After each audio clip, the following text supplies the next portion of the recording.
प्रिय व्यूअर्स, यह Sanskriti IAS YouTube channel का PT think and solve program है।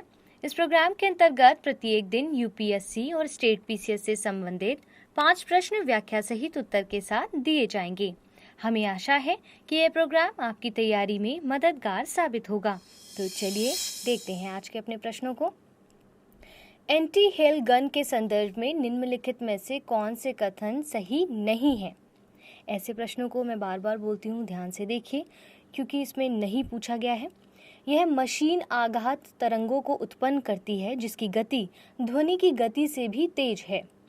यह मशीन आकाश में ओलों के विकास को बाधित करती है जो ओलावृष्टि रोकने में सहायक है। हाल ही में बिहार सरकार द्वारा इस मशीन के स्वदेशी परीक्षण की अनुमति दी गई है। नीचे दिए गए कूट का प्रयोग कर सही उत्तर चुनिए। केवल एक, केवल एक और दो, केवल दो और तीन, केवल तीन।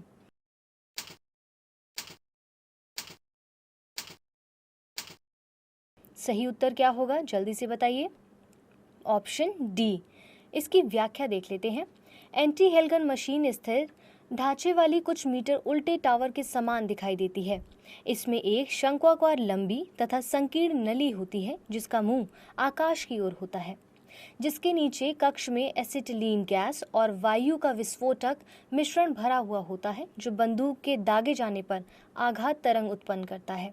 इन आघात तरंगों की गति ध्वनि की गति से भी तेज होती है, इसीलिए कथन एक ठीक था। मशीन से उत्पन्न आघात तरंगे आकाश में उपस्थित जल की बूंदों को ओलों में परिवर्तित होने से रोकती है। परिणाम स्वरूप जल बूंदों के रूप में पृथ्वी पर गिरता है और इस प्रकार से ओलावृष्टि रोकने में मदद मिलती है, इसीलिए कथन 2 भी ठीक था। ओलावृष्टि से फसलों को होने वाले नुकसान को देखते हुए बागवानों की सहायता हेतु हिमाचल प्रदेश सरकार द्वारा एंटी हेलगन मशीन के स्वदेशी परीक्षण की अनुमति दी गई है। उल्लेखनीय है कि लगातार होने वाली ओलावृष्टि से सेब, नाशपाती आदि फसलें नष्ट हो जाती हैं। इससे बागवानों को भारी हानि उठानी पड़ती है। अतः कथन 3 सही नहीं है। इस प्रकार विकल्प डी इसका सही उत्तर होगा। आज के अपने दूसरे प्रश्न की ओर बढ़ते हैं। स्माइल योजना के संदर्भ में निम्नलिखित कथनों पर विचार कीजिए। यह योजना स्वास्थ्य मंत्रालय तथा सामाजिक न्याय एवं अधिकारिता मंत्रालय की संयुक्त पहल है। इस योजना में भिक्षावृत्ति में संलग्न व्यक्तियों हेतु पुनर्वास, शिक्षा, स्वास्थ्य, कौशल विकास को शामिल किया गया है। आरंभ में इस योजना को लागू करने के लिए 10 शहरों को चयनित किया गया है। उपरोक्त में से कौन से कथन सही है?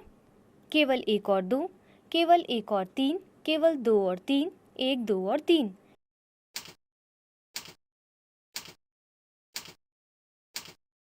क्या होगा इसका सही उत्तर? Option C. अब हम इसकी व्याख्या देख लेते हैं।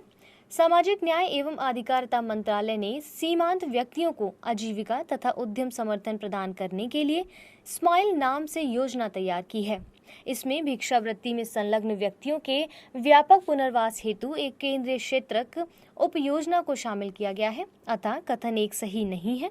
इस योजना में भिक्षावृत्ति में शामिल लोगों हेतु कई कल्याणकारी उपायों को शामिल किया गया है। इनमें मुख्य रूप से पुनर्वास, चिकित्सा सुविधा, परामर्श, बुनियादी दस्तावेजीकरण, शिक्षा, कौशल विकास आदि पर ध्यान केंद्रित किया गया है। इसे राज्य और संघ राज्य क्षेत्रीय सरकारों, स्थानीय शहरी निकायों, स्वैच्छिक एवं समुदाय आधारित संगठनों आदि के सहयोग से लागू किया जाएगा। अतः कथन 2 सही है। इस योजना को चयनित 10 शहरों में पायलट परियोजना के रूप में लागू किया गया है। इन 10 शहरों में दिल्ली, बेंगलुरु, चेन्नई, हैदराबाद, इंदौर, लखनऊ, मुंबई, नागपुर, पटना और अहमदाबाद शामिल हैं। अतः कथन 3 ठीक है। इस प्रकार से विकल्प सी इसका सही उत्तर था। बढ़ते हैं आप आज के अपने अगले प्रश्न की ओर। ट्राइफेड के संदर्भ में निम्नलिखित कथनों पर विचार कीजिए। इसका गठन वर्ष 1987 में राष्ट्रीय स्तर पर शीर्ष संस्था के रूप में किया गया था तथा इसका उद्देश्य जनजातीय समुदायों के सामाजिक आर्थिक विकास को बढ़ावा देना तथा सशक्तिकरण एवं क्षमता निर्माण करना है। उपरोक्त में से कौन से कथन सही हैं?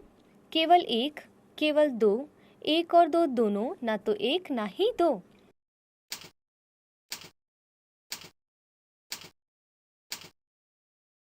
जल्दी से इसका उत्तर बताइए। Option C.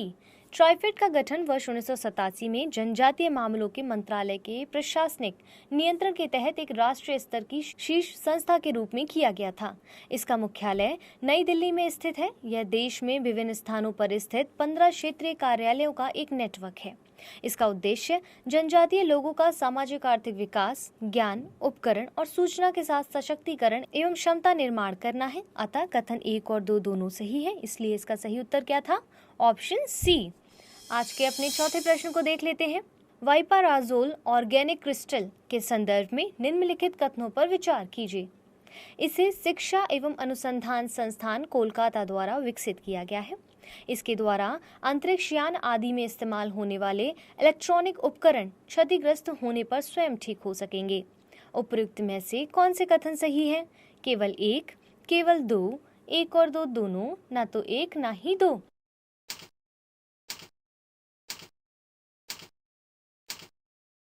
क्या होगा इसका सही उत्तर?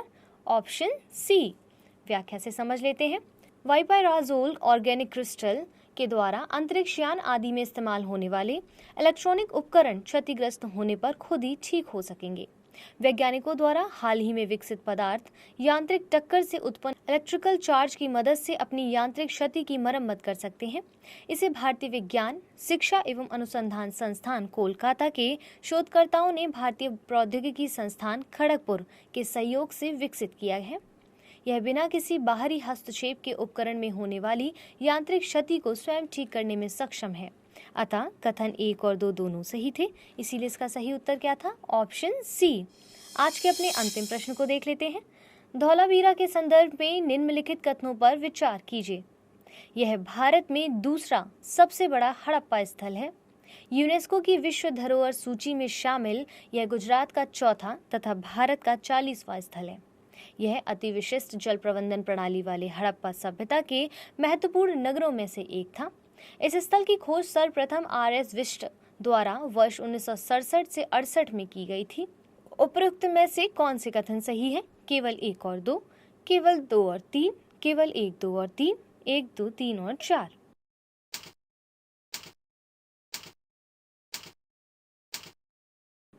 सही उत्तर होगा ऑप्शन सी। व्याख्या से इसको थोड़ा समझने की कोशिश करते हैं।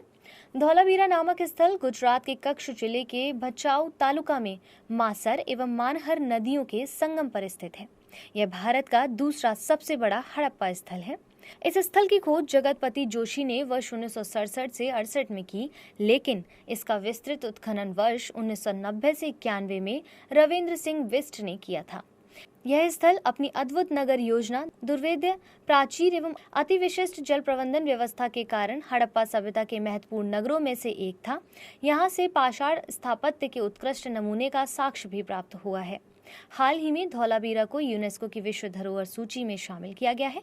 उल्लेखनीय है कि यूनेस्को की विश्व धरोहर सूची में शामिल यह गुजरात का चौथा तथा भारत का 40वां स्थल है।